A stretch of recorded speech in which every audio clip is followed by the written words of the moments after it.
Assalamu alaikum wa rahmatullahi wa barakatuh. Welcome to today's Friday Reflections on this, the 13th of June 2025. I hope you're all well and looking forward to the weekend. Today, I would like to continue my study of this book, maybe wrap it up unless I find anything later on that I think we should discuss. I'm going to skip ahead from where I was reading to page 148 in the book. An ethico-religious discourse, the notion of nafs. Nafs. In my interview with him, Shaykh Nazim specified that the first objective of the tariqah is to break the pride of nafs in man. As this suggests, nafs is a central notion in Sufi Islam.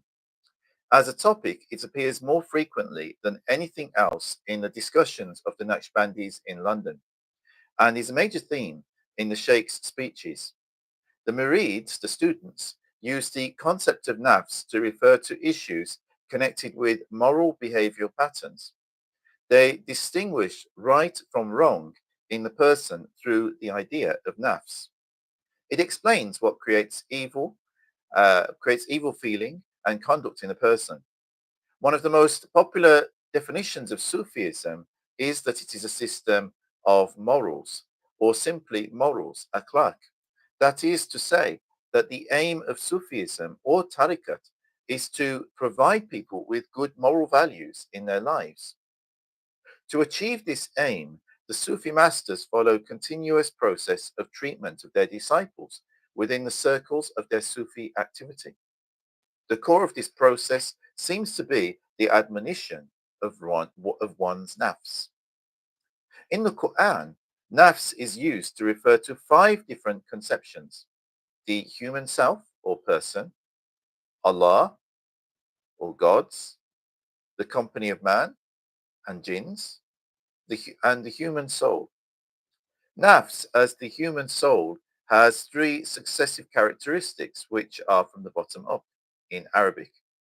Amara, the physical appetite or commanding to evil. Lorama, up, upbraiding soul. And mutma'ina, the tranquil soul. In the discourse of Shaykh Nazim's Naqshbandi community and that of Sufism in general, the use of the word nafs corresponds to the first category of the fifth Quranic use. That is nafs-i amari. In this sense, nafs denotes the natural inner condition of humankind that causes bad intentions and deeds. However, the Shaykh and his disciples use the words self and ego rather than soul as the English translation of nafs. They assert that people are forced by their nafs to follow it, and in most cases cannot escape from the trap it sets to distract them from good and direct them towards evil. Nafs is the cause of all evil in the world. Usually people listen to the voice of their nafs and behave according to its bad intentions. Such human characteristics as envy, pride, enmity, danger, disrespect, impatience, and laziness are all considered to derive from the control of one's nafs. The roots of competition, conflict, fighting, war, in human relations are found in people's behaving according to the desires of their nafs. These all, these all imply an embodiment of nafs. The murids finally assert that nafs is the mother of all evil things. And yes, Professor Tayfun Atay, although he's not a Sufi himself, and he's not a Sufi himself, and he's actually a secular Turk, in his discussions with Maulana Shaykh Nazim that he prepared for this doctoral study, he actually has really described this probably just as good, at least as good as I could, and other people who follow the Sheikh and other Sufi tariqas. Maybe better in some ways because he's putting it in a very academic way. And as he says, the Sheikh depicts Nafs as a dangerous dragon, the most dangerous and difficult enemy of mankind. He mentions that the Prophet Muhammad as saying that the biggest fight, jihad, people make is the fight against their nafs. He asserts that all prophets came to teach people how to protect themselves from the harmful effects of nafs. And, you know, the thing about this is we use the term nafs for this. Other people might use ego or self. Other people might use the term inner demons. But the reality is, but the, as someone asked the question, the simple question is: did the Prophet Muhammad practice Sufism branch of Islam? It wasn't called Sufism. As even Dr. Tayfun Atay, who is not a Sufi himself, he's a secular Turk, but he did a study of Shaykh Nazim's community in London, which I'm holding in my hand. And even he just quoted here the Prophet Muhammad Sallallahu, the biggest fight jihad people make is the fight against their nafs. So this struggle with our inner demons, with our lower nature, it is fundamental to Islam. And not only Islam, pretty much every religion. You'll find the same teaching in Christianity, albeit worded differently. You'll find the same teaching within Judaism, although worded differently. And you'll find the same teaching within Buddhism and Hinduism and pretty much every religious tradition in the world, but they will describe it in their own words and in their own terminology. But all of them teach that our problems come from our lower nature, and whether they call it our lower nature or from ourself or from, but that materialistic side of us. People talk about the shaitan, which is outside of us. Okay, shaitan is outside of us. So why are you blaming shaitan for everything? Think about it. Shaitan and his minions are whisperers. They whisper into our ears and into our minds. They whisper to us. They don't make us do evil. But how do you escape the shaitan that is within yourself, that is a part of you? That shaitan that is a part of you is what we are calling nafs. It's what other people might call ego or inner demons. Every single human being on this planet has that. And unless we struggle with that aspect of ourselves, then we run the risk of that aspect of ourselves overruling everything else that we are doing. I just did. Someone's asking the question, can you explain to us how that nafs could control the desires of people? Well, it is a part of us. It's our lower nature. We have a higher nature, which causes us to things which are like generosity and kindness, prayer, spirituality, higher thinking, even science and good stuff that is beneficial. This is all from our higher self. But the nafs calls us to all the things which are sinful or bad or harmful, either towards ourselves or towards others or towards society. Nafs, or even St. Paul, I just remembered, even St. Paul within the Christian tradition, there's an often quoted saying of his, and sometimes people quote it without even realizing it's from the Apostle Paul. And he said that many people quote it like this, that money is the root of all evil. That's not what he said. He said the love of money is the root of all evil. The love of money. The love of money is lust. It comes from our lower nature. Again, what the Apostle Paul is describing there within the Christian tradition is the same thing as the Prophet Muhammad is describing when he said the greatest jihad is against your nafs.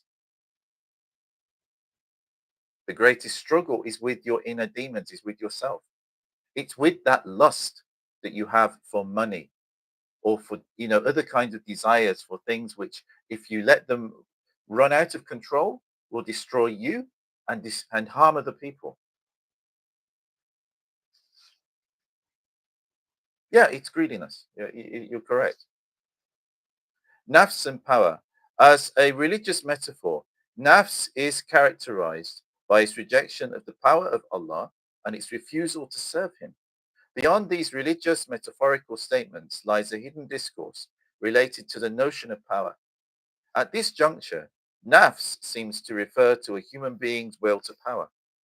The dominant voice of the nafs signifies a person's desire for power over everything and a decisive rejection of any external power or authority. So you see, it's not just greediness, it has this aspect to it as well. This temptation is believed to be intrinsic to human nature and as old as creation. The following anecdote from one of the Sheikh's addresses in English to an audience of predominantly Western murids makes this point clearly. Allah created ego, nafs, and asked him to come to his presence, but ego went back. When Allah asked him to go back, he came nearer. Whatever Allah ordered, ego did the opposite. Allah asked him, "Who am I and who are you?" ordering him to declare that he is servant to him. But ego said, "I am myself and you are yourself." Allah ordered to put ego in the prison of hell's fires for 1,000 years. After 1,000 years, he called it back and asked the same question. Ego gave the same reply. Thereupon, Allah ordered to put ego into the prison of cold hells for 1,000 years. After 1,000 years, he called ego again and asked the same question. Ego again gave the same reply. I am myself and you are yourself. And not said, I am your servant. Then Allah sentenced ego to hunger for 1,000 years. When it was complete, Allah asked him again and asked, Who am I and who are you? Trembling, ego said, I am your big servant and you are my Lord, meaning, though being a servant to you, I am at least superior to all your other servants. That was from a sohbet of Maulana Shaykh Nazim on the 8th of March 1992 in Peckham Mosque. And you see, this is the characteristic of ego, that even when ego acknowledges itself as a servant, ego still wants to be the biggest servant. It wants to be superior to others in one form or another form. And you can see this is intrinsic to human nature. If we conquer this, we can achieve anything in a really genuine sense. If we don't conquer this, we fall into all of the traps of laziness, of greed, of all of the problems. Because ego, it's not about you can achieve those things, yes, but you can only achieve those things if you serve, if you put the work in. You can't achieve those things just on, like entitlement. You're not entitled to it. Ego thinks it's entitled to become the Lord. Just like Firun and Nimrud and all of these tyrants throughout history. And every human being, whoever they are and whatever they do, they have that aspect of themselves. It is part of their nature. And unless we train it, unless we do something about that, that's its nature. Thus, Nafs desires power which refuses to recognize the supremacy of divine authority. It is to the utmost benefit of people to repress this characteristic of their nature in order to find fulfillment and happiness in life. In this respect, the Sheikh draws our attention to the idea that people are powerless before God. Powerlessness is the original state of humanity.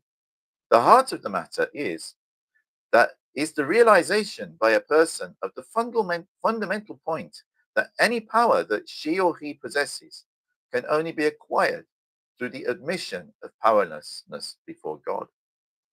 If a servant declares his powerlessness in front of his Lord, it is an honor for that servant, and as a result of his humility, his Lord will grant him power and support in every situation.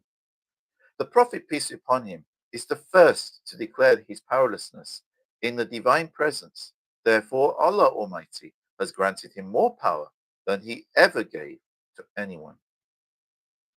This is a very good lesson for mankind. If we are seeking more divine support and spiritual power, we should first admit our powerlessness.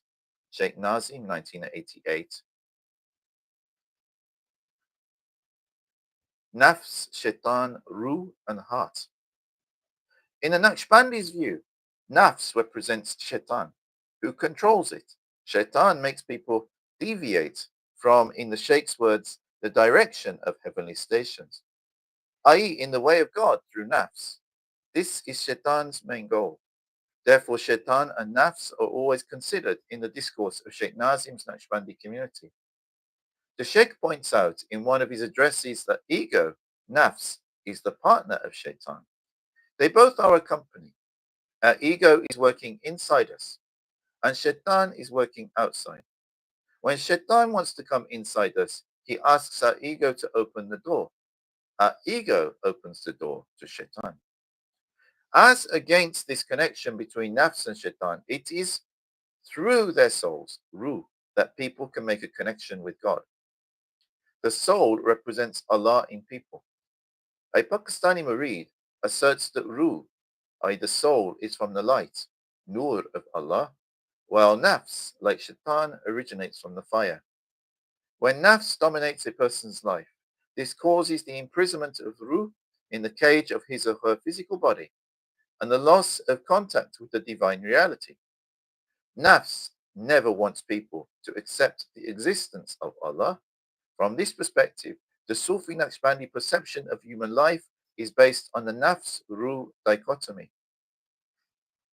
The basic fact of the nature of man is within him are two kinds of personality, the soul and the ego, representing within him two different worlds or realities.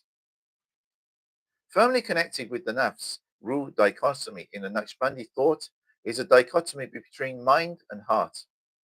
Nurjahan depicts mind as the domain of Shaitan, who dominates and controls it through Nafs. From this perspective, mind or reason is not considered the most essential human faculty, but looked at with suspicion.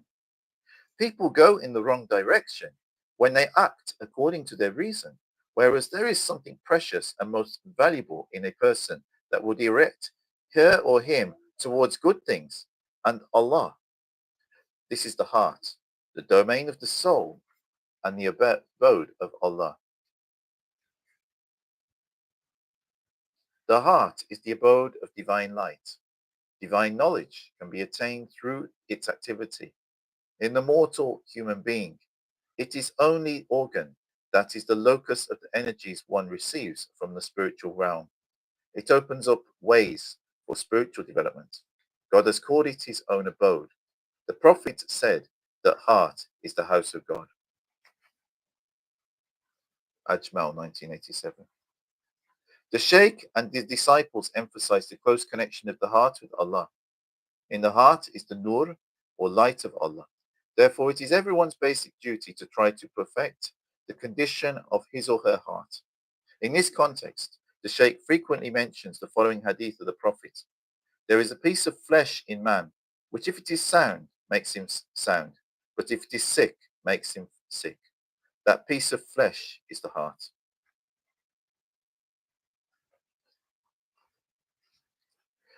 I hope you found this study that I've done of this book, and again, this is the title of the book, A Muslim Mystic Community in Britain, Meaning in the West and for the West, by Professor Tayfun Atay.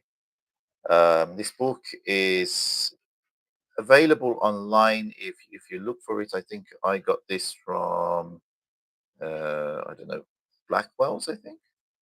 But it's from academic book, but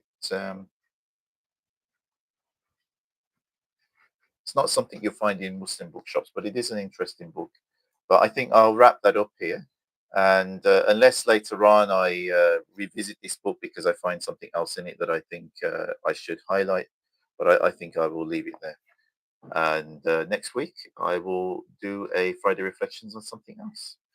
I hope you have a wonderful weekend. And if you're in the UK, have a wonderful evening. And I wish you all a great weekend. Until next time, Assalamu alaikum wa rahmatullahi wa barakatuh. May the peace and blessings of God be with you.